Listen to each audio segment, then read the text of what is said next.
Ladies and gentlemen, Muhammad Hijab is in the news yet again. Mr. Muhammad Hijab, an Islamic scholar. Assalamu alaikum guys, and welcome to another episode of Smile to Jannah. But this time he's not in the news for destroying Piers Morgan or embarrassing the lawyer of Jeffrey Epstein. This time he has taken GB News and exposed them for their anti-Islamic rhetoric beautifully. I am a Riva and I was taught how to pray Salah. That means every single time I pray, the person who told me gets the reward. 5 times a day, from Fajr to Isha. If you want to support someone like me in learning Salah, then sponsor 10 people for just £100. remember the Prophet, peace be upon him, said, Charity does not decrease wealth. Click the button and donate now.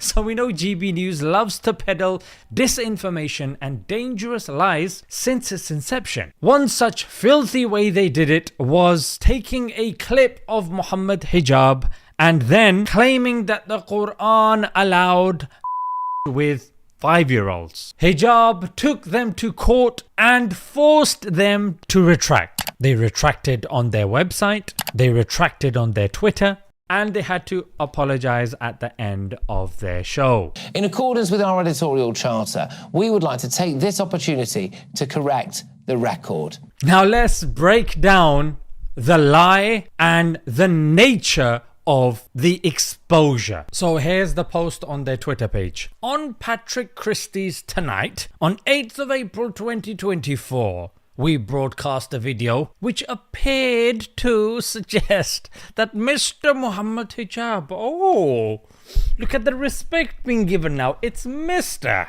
after he took you to court, yeah? An Islamic scholar, yes indeed he is, because he's graduated from Azhar in Egypt, believed the Quran justified sexual intercourse with 5-year-olds. Look at the disgusting lie. You know, as Muslims, we read the Quran regularly. If intercourse with 5-year-olds was something that was permitted, you'd see Muslims doing that flipping everywhere. However, we come to know that the most progressive country in the world, the United States of America, the leader of the free world. Yeah, let's look at this headline. Child marriage is a problem in the US that needs urgent action. Why on earth is this the case? Well, let's look at the second headline. Only 12 out of 50 states have a ban on this harmful practice, which means 38 states allow it. Now, America is a majority Christian country, and yes, there are verses in the Bible that allude to it being okay for you to have intercourse with children, like Numbers 31:18. Not to mention that if you see commentators of the Old Testament like Rashi, they even believe that Isaac was married to 3-year-old Rebecca. So it seems that every accusation is a confession, even for these individuals as well. The edited clip was obtained from social media. I'm sorry, are you social media commentators, or are you supposed to be credible, funded, overseen journalists? We now recognize that Mr. Hijab went on to explain how other Islamic texts prohibit such conduct. In other words, the Quran doesn't say that.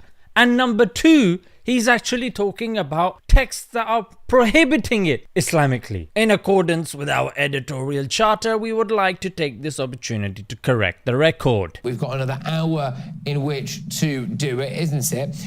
However, before we go... Look at the change of his body language.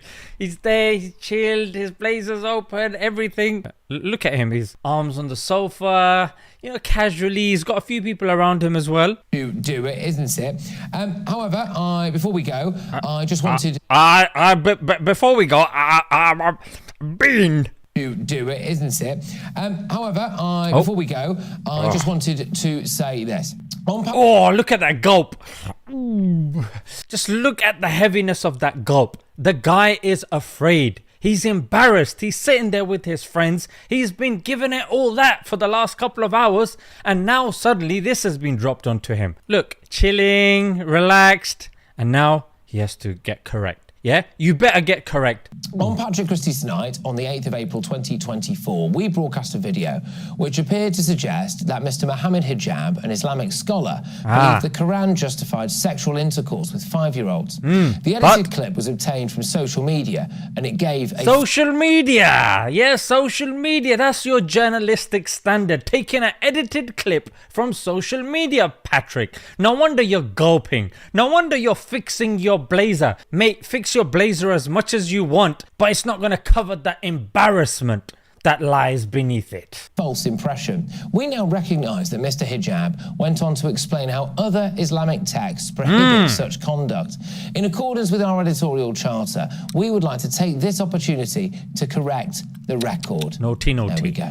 Ladies and gentlemen, GB News just got caught. There are many other media platforms that just haven't been caught yet. People find it very cumbersome and difficult to take time out, take them to court, risk losing money, time, mental energy. So kudos to Hijab for seeing this through and frankly empowering other Muslims for doing the same thing. Why? Because if we do not fight against the lies in this age of disinformation, then it's only a matter of time till it seeps into the public and they start reacting irrationally to these things, and eventually it's going to be our families that get their hijabs ripped off and the kids bullied at school. But one thing I want to make clear is, although they gave this extensive apology, when the lie was said, it was shared extensively, it was viewed extensively. However, now with the retraction, they posted this at the end of their 2-hour episode. On top of that, a casual post on their Twitter without the razzmatazz of the marketing. Of course, it's not going to get that level of exposure. So what happens with these media organizations is they get all the juice and the nectar from the lie and then they do a little casual apology. There is no outrage from the politicians, there's no outrage from the other media organizations, but if it was something against the Jewish community, then we would have seen more vocal apologies and condemnation, which of course is good. But we'd like things to be consistent, whether it's for Christianity, whether it's for Judaism, whether it's for Islam, Hinduism. If something like this, that is big, that is detrimental to the masses, takes place, then there should be equal outrage rather than selective outrage. Let's leave it there, guys. Until next time, Assalamu alaikum.